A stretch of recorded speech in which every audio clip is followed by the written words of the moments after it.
Alright, so we got a Royal Sovereign 1-ton air conditioner here, 1200 BTU per hour. No remote. Missing a wheel. We use this block so that the condensate works the right way. It's got these little oscillating fins here. Got a bunch of different modes. I got it without the ductwork and without the wheel. These can be a little bit of a trick because there's a little rail that you have to put it inside so it doesn't scratch against the there, like that. So it doesn't scratch against the coils. Looks like I missed it. See? Can't get it every time. It looks like I need to clean that. There it goes. Alright, so this is where the condenser air goes in. So you need to have air coming into your house for this to work. Otherwise it's just going to build up a suction in your house. Otherwise, excuse me, I covered the mic. Otherwise it's just going to build up suction in your house. If you're running a water heater or anything that's a fuel burning appliance, it's going to have trouble getting air with this bringing air into the house, just like if your dryer's on, except this is like having 3 dryers on because it really goes through a lot of air. Alright, now that gets dumped out this pipe here. This is just a piece of flex that I put on here. This can expand to about 3 times its length. This stuff all comes with it. There's a little duct that I built in there for it. Now I set it up so it has a weak point so that it'll pop off there instead of break anything. That's the way I wanted it to happen because this is a 1-ton unit.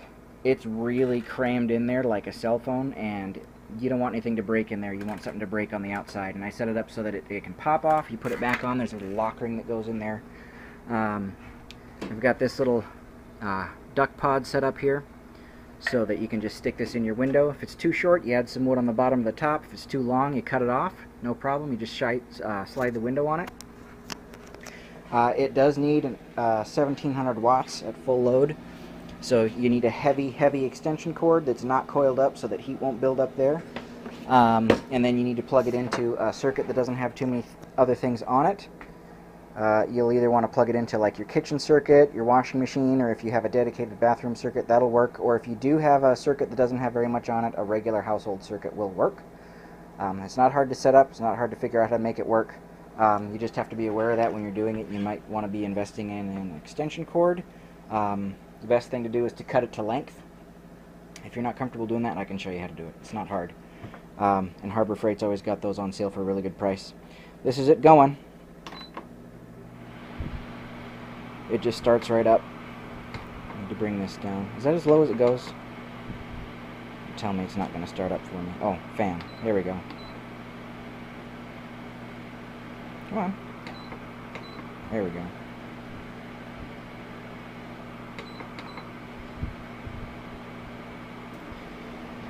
And that's as loud as it is. Woo! Yeah.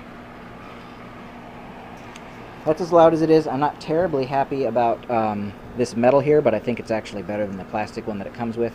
I've got a flap on the outside of this ductwork that I built here. I'll show you that here in a second.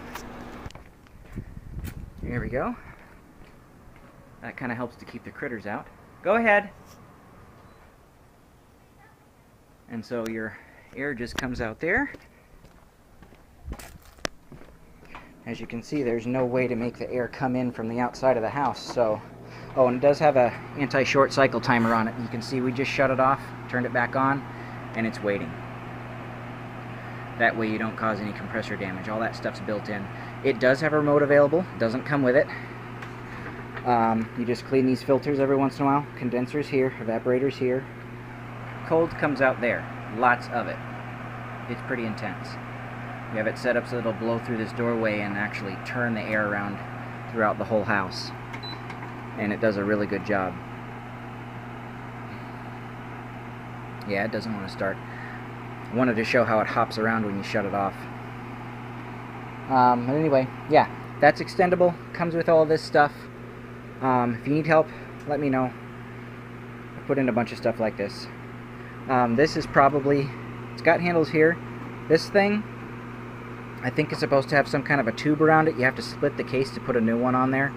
I think some 3/4 inch Schedule 40 PVC would make it be like it's supposed to. But I really wasn't interested in splitting this thing in half because it's really crammed in there. If this bothers you, you know, you could do that, but I usually just grab it by the edge and it's fine. It is kind of a pain to move around without wheels. I was either going to put a new wheel on it if I kept it like this, but like I was saying earlier, I was going to use the guts for something else, or pull off all the wheels and just stick it on a moving dolly. But it's treated us well, does a great job, and it's got a lot of power, and it actually doesn't use too much. It usually settles down well below where it's rated, but when it does get really hot or you don't have enough air coming in, it draws some power, and you definitely want to give it enough so that it doesn't trip a breaker when it's heavily loaded, starting up, all that good stuff. And there's not too much swing in the thermostat. We've been very happy with it.